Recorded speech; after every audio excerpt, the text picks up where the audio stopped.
All right, so class is now officially in session. I'm going to go by Miss Straub today to make it really official. All right, and today's lesson is a lesson in lessons. Now, I know that sounds really confusing, and I'm not going to stand up here and babble on for an hour about my Genius Hour project, but I am going to give you some background information about it. When I was first presented with Genius Hour, everything seemed to fall into place. I knew exactly what I wanted to do, a fusion of my two biggest passions, kids and faith. Thus, the Sneeze, a daily devotional program that blesses you, was born.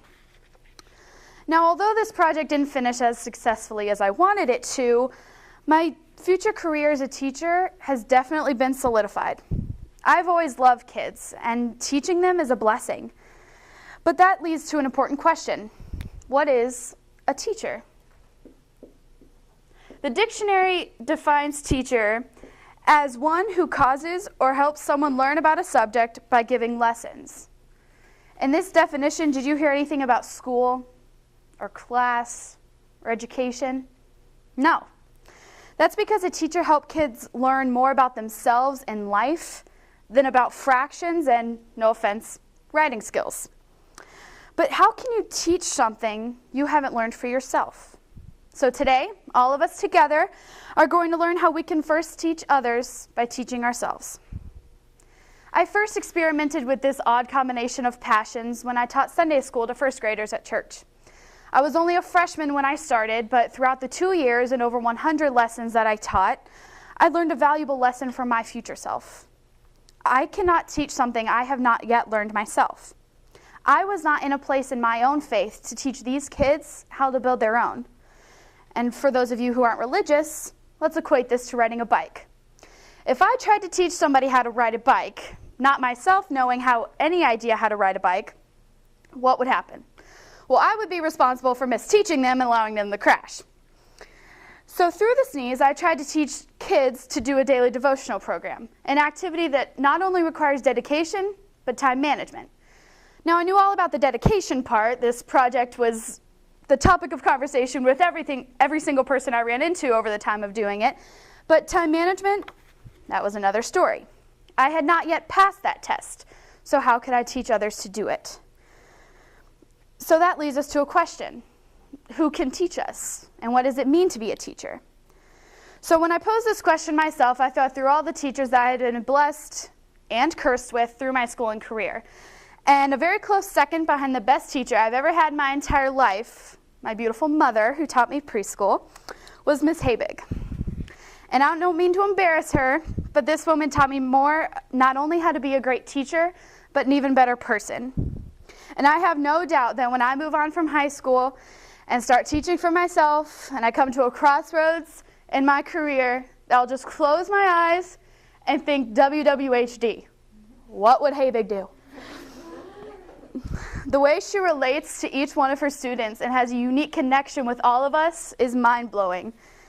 Habig knows how to make school an activity, not a job. That's a teacher. And I don't know about you guys, but I don't have another teacher that would stay after school for hours with a group of sweaty boys playing basketball at open gym, but she does that. And I don't have another teacher that has put such an impression on me that forces me to follow in their footsteps, happily. That's a teacher. And on the other side of the spectrum, we have let's call her Mrs. Frizzle. Being a teacher isn't snapping at your kids when they ask you for something. Being a teacher isn't making your class a prison of homework that causes your students to choose between sleep and a good grade in your class. Being a teacher isn't forcing your students to despise you because you don't make the smallest effort to get to know them personally at all. That's not teaching others what you have taught yourself. That's not teaching at all. You must teach yourself to teach, or success will be impossible. So how does my faith fit into all this? Well, I know that I have been blessed with the patience to work with children, and this is in God's plans for me. Similarly to any other plan, it must be well thought out and researched, and I have to teach myself to teach. God has his hand on this process. He has his genius hour projects like I have mine. And I've learned a lot of lessons about myself throughout this process. And not only do I feel as if I let myself down with this project, with the slight failure due to its enormous potential, not trying to brag, but I also feel as if I let my teacher down. I may not have learned how to keep up with a weekly website and blog, but I learned about myself.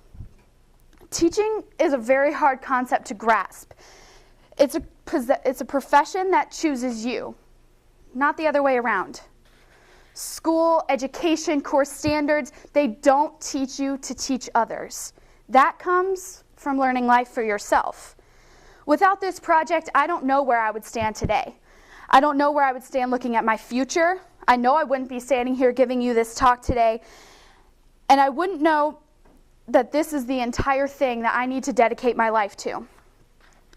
I remember at the beginning of this project, I looked to a fellow genius and said, worst case scenario, it's a project. It's done in a couple months. We never have to look at it again. But the best case scenario, this turns into something we use our entire lives dedicated to. So why would you not even try? My failure in this project was the best case scenario. And to finalize my point, I pose a question.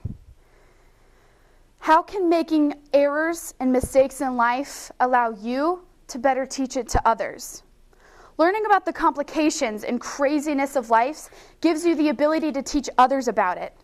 The lessons of life are complex, but they're necessary to us all. So I hope you guys were taking notes, because life's a test, and the test starts now.